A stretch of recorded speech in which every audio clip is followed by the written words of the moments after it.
Yo, what is up, Chiefs Kingdom? Gary McKenzie coming back at you again with another episode of Gridiron Lines. We are having an interesting video today where we do pre-work.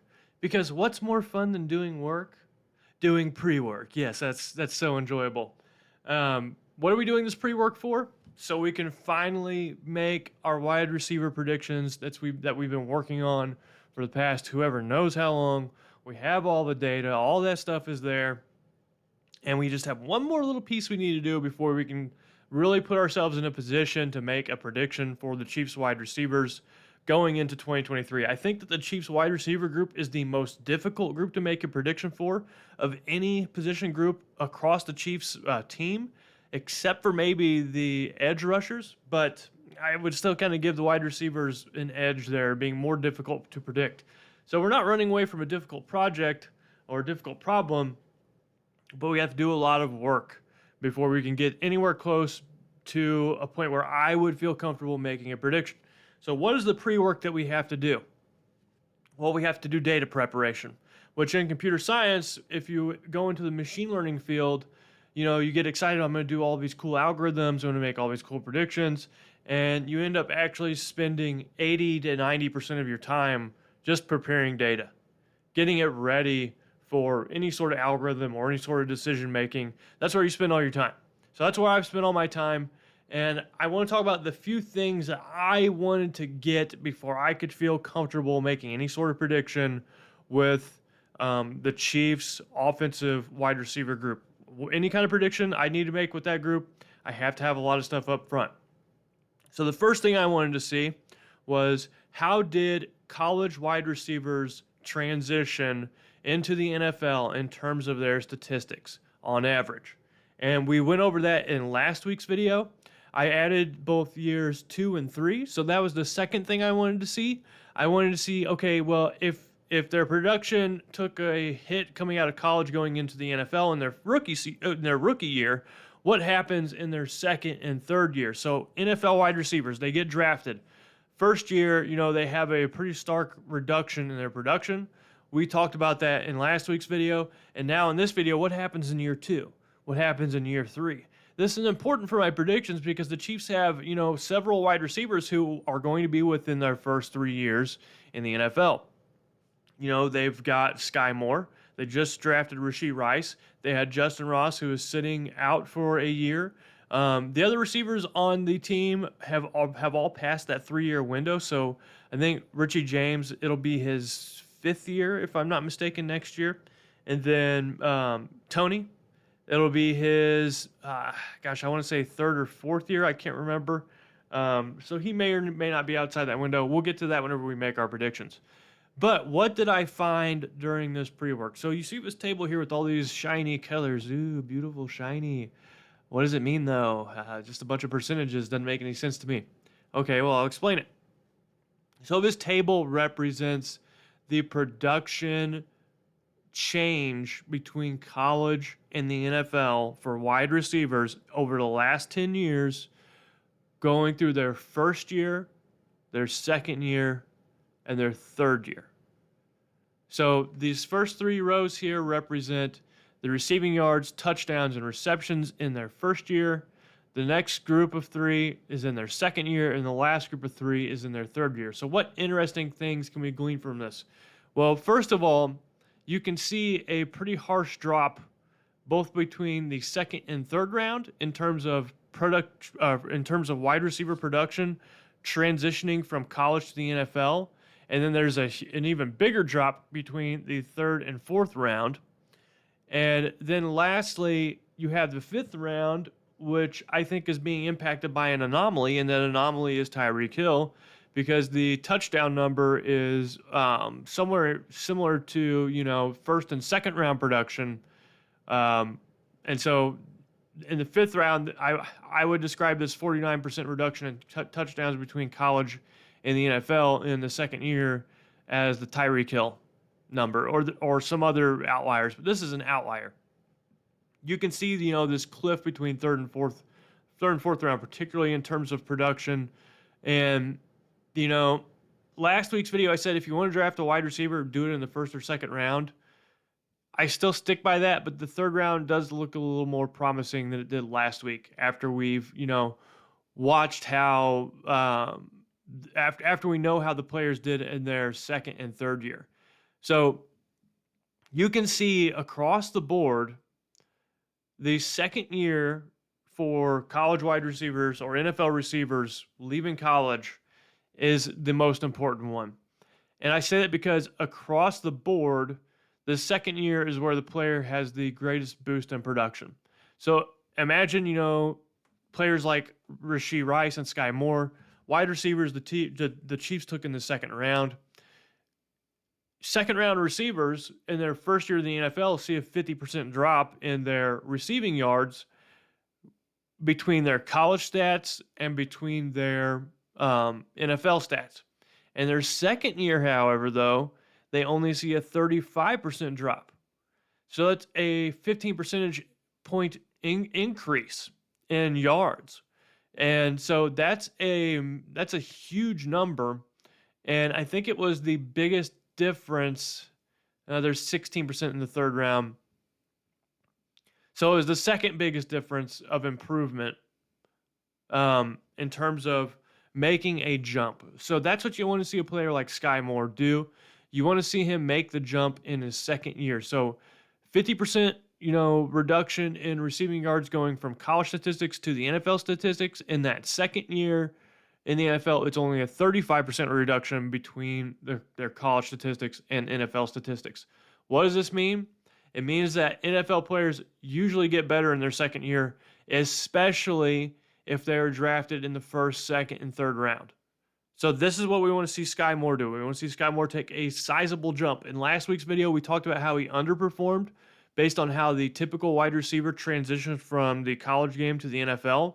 And so I think that that might be a sign that Sky Moore can produce a lot more next season than what some people may think. So going on and talking more about this transition between different years in the NFL. So going from year one, going from a rookie year to a second year player, in the last 10 years in the NFL, all wide receivers taken in the draft, they saw a 24% increase in receiving yards, a 23% increase in receiving touchdowns, and a 19% increase in receptions. So players going from their rookie season to their second season see about a 20 to 25% increase in production across the board. That would help a player like Sky Moore. However, I will say that year 3 is not still that same upward trajectory, that same upward growth.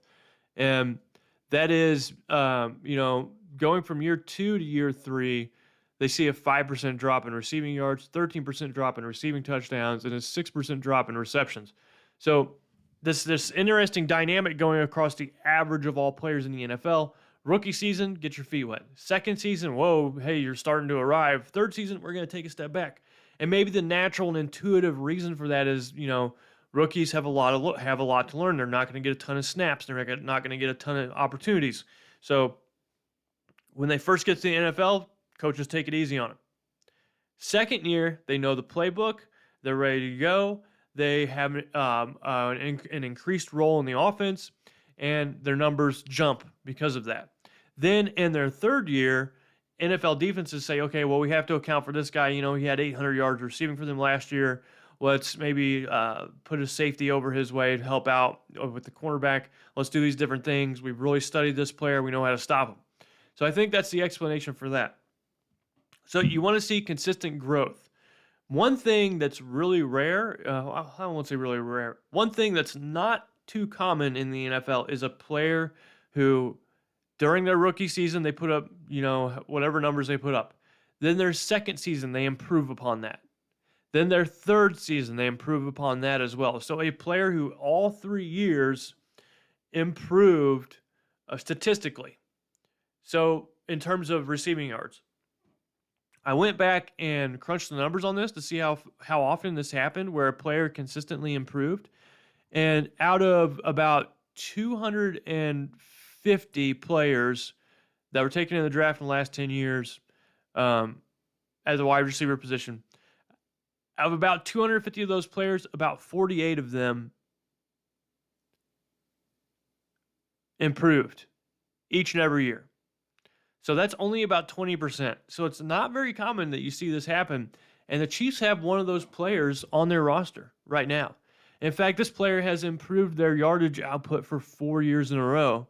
Each of their 4 years in the NFL, first year, second year, third year, fourth year, they've improved every single year in terms of their receiving yards. Does anyone know who that player is? That player is Richie James. And that is another reason why I think he is a dark horse candidate for the Chiefs receiving corps next year. So we've got all these little pieces we're starting to fit together. We have, what to expect going from college to the NFL in terms of changes in production. What is the average across the league? We have this information knowing that the changes from year 1 to year 2 and the changes from year 2 to year 3 for NFL wide receivers. We've seen how that transitions. So the next thing I wanted to know is how much of the Chiefs' offensive attack is going to be based around the wide receivers. And basically that means if Mahomes has his average year, which is 5,001 yards and 40 touchdowns, that is just ridiculous. Mahomes' average year with the Chiefs has been 5,000 yards, 40 touchdowns.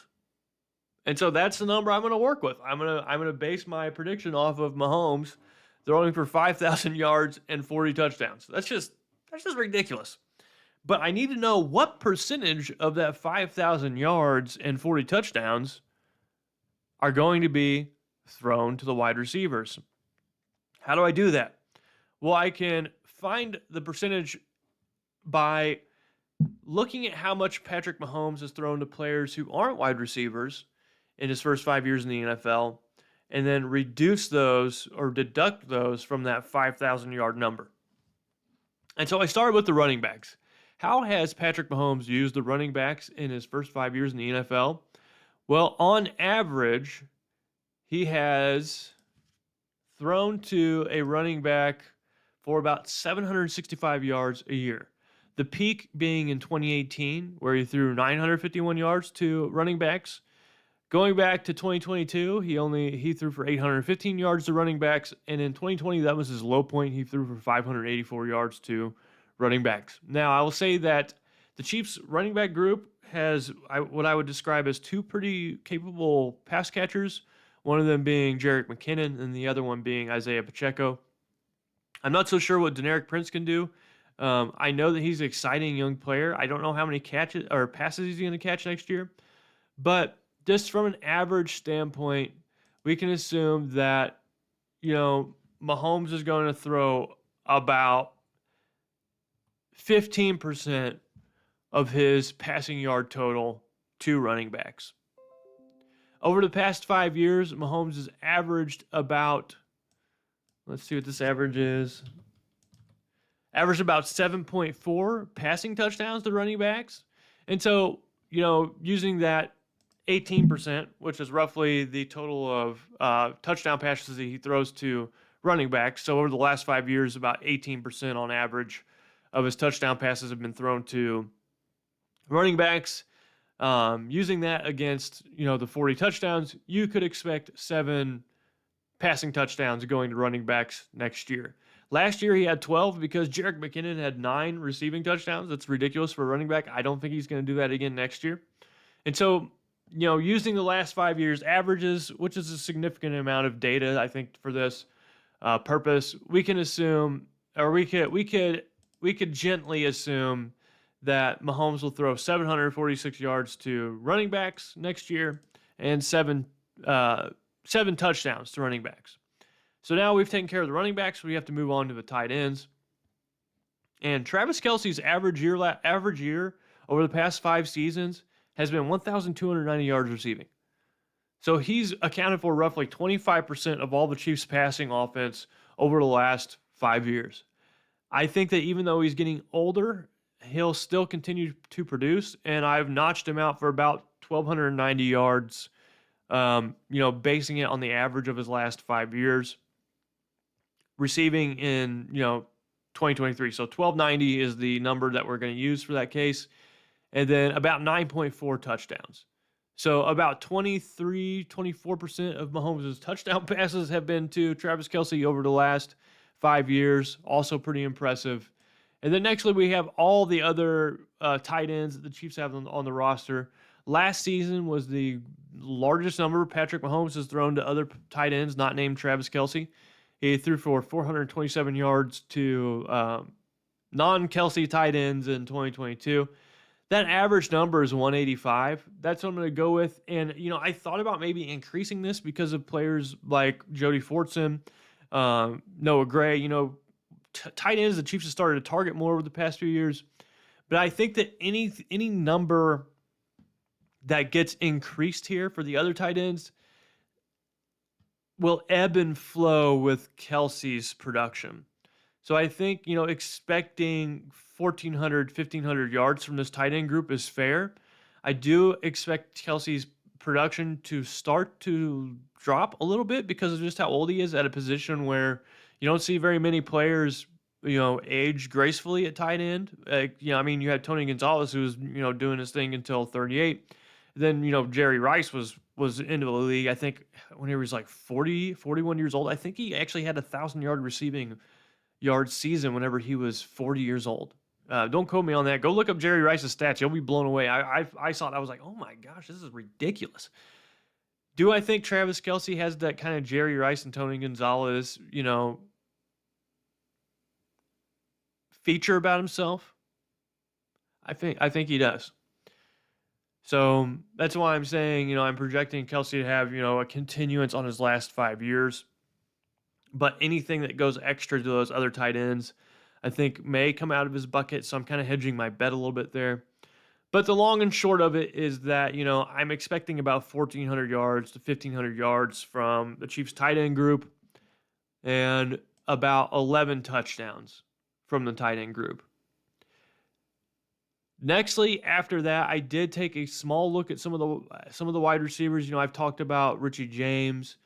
Kadarius Toney last year played 7 games for the Chiefs, and he only had about, I think 200-ish yards, maybe 300.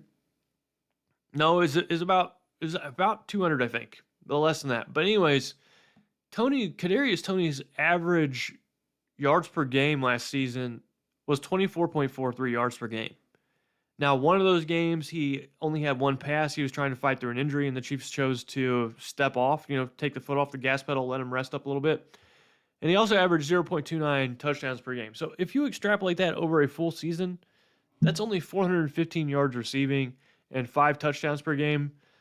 And I think that we all look back at Toney's season last year fondly, but to think that he was putting up monster numbers whenever he was healthy, that's just not true. And this is why whenever I make my predictions, I'm going to take some of this into account and think that like the hype train for Toney is kind of off the rails right now, and I'm going to take his numbers and kind of tone them back a little bit. I definitely think he's going to have more than 415 yards receiving, but I'm not going to say that he's going to be like a 1,300-yard receiver next year. That's not the direction I'm going to go. So I'll give you a little warning there. So we've got a little insight on Toney. We know what MVS has done over the years. And, taking the non-wide receiver receiving yards over the last 5 years of Mahomes' time with the Chiefs, as well as, which is a combination of the running back receiving yards and touchdowns and the tight end receiving yards and touchdowns, using that with the 5,000 yards and 40 touchdowns that he averages, that means if the Chiefs continue to distribute the ball like they have over the last 5 years with Mahomes, about 2,800 yards will need to go to the wide receiver group, and 22 touchdowns will need to go to the wide receiver group.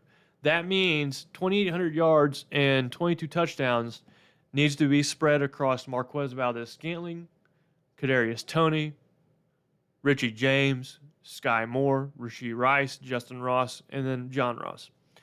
Personally, I don't think John Ross makes the team, but we'll see what happens there. But there's 2,800 yards and 22 touchdowns that needs to be spread across, the 6 or 7 wide receivers the Chiefs have on the active roster during the regular season. And so next week's video, I'm going to predict these, and then I need your help in the comments. So before I predict these, I want to see what your predictions are for these players. I'm going to use those to help guide some of my predictions. So I'm actually asking for a consensus among all you knowledgeable Chiefs fans. You're RGR football watchers, so you know, I already know that you're some of the smartest Chiefs fans out there. Let me know in the comments what do you think these players are going to do. And then the cool thing about that is if you get one of them right, you can point back to it a year later and say, hey, look at me, I'm so smart. So let me know in the comments what you think about these players, how they produce. And then also, if you haven't done so already, like the video and subscribe. If you haven't subscribed to RGR Football yet, we really appreciate everyone who subscribes, really appreciate everyone who comments, and really appreciate everyone who likes the videos. So with that, I don't have much more else to say. After my prediction video, I plan on doing another video where I go back over my prior predictions and grade myself. I had been asked to do this a long time ago, so we'll see how I did, last year. And with that, I think that, wide receiver group, really difficult to predict. And we'll see how I can do. And next week, like I said, we'll have the prediction video. We're finally there. But that's it. This is Gary signing out. Remember, let me know in the comments. What are your predictions? Let me know because I need those. Anyways, thank you for your time. Gary, signing out. Thanks for watching this video from the team at RGR Football. Click these videos to see more and subscribe to RGR Football.